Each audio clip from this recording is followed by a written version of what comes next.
నన్ను మొదట సాక్షిగా నిలబెట్టిన దేవుడికి వేలాది వందనాలు. నాకు సమయం ఇచ్చిన పాస్టర్ గారికి ప్రణామాలు. కూడి వచ్చిన మీ అందరికీ యేసునామములో వందనాలు. నా సాక్ష్యం ఏంటంటే, ఒకరోజు నేను హాస్టల్లో ఖాళీగా కూర్చున్నప్పుడు ఏం చేయాలో అర్థం కాలేదు. యూట్యూబ్లో చూస్తుంటే రాజ్ ప్రకాష్ పాల్ గారిలో ఒక వర్క్షీప్ వచ్చింది. అది చూశాను.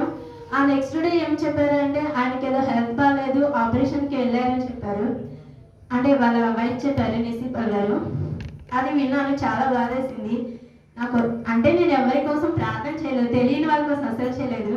ఫస్ట్ టైం ఆయన కోసం ప్రేయర్ చేశాను.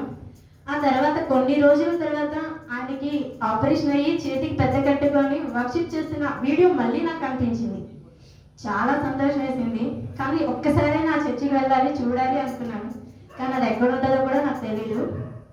చాలాసార్లు మా హాస్టల్లో ఒక అక్క వచ్చింది. అంటే నిసిపాల్ వాళ్ళ ఫ్రెండ్, వాళ్ళ బ్రదర్ వాళ్ళ ఫ్రెండ్ అనమాట. అమ్మాయి నన్ను తీసుకెళ్తానంది. చాలాసార్లు చెప్పి రెడీ అయ్యేదాన్ని, మానుకునేదాన్ని. కానీ ఈరోజు మాత్రం దేవుడు నన్ను అక్కడికి తీసుకెళ్ళారు. ఈరోజు అయితే ఆ చర్చికి వెళ్ళాను, చూడాలి అనుకున్నాను. సడన్గా నా పక్క నుంచి వెళ్ళాలి, భలే షాక్ అయిపోయాను. చాలా సంతోషం అనిపించింది. ఎందుకంటే చిన్న నొప్పి తగిలితేనే దేవుడు వర్షిప్ చేయరు, రారు కూడా. అందులో నేను ఎగ్జాంపుల్ ఫస్ట్ ఉంటాను.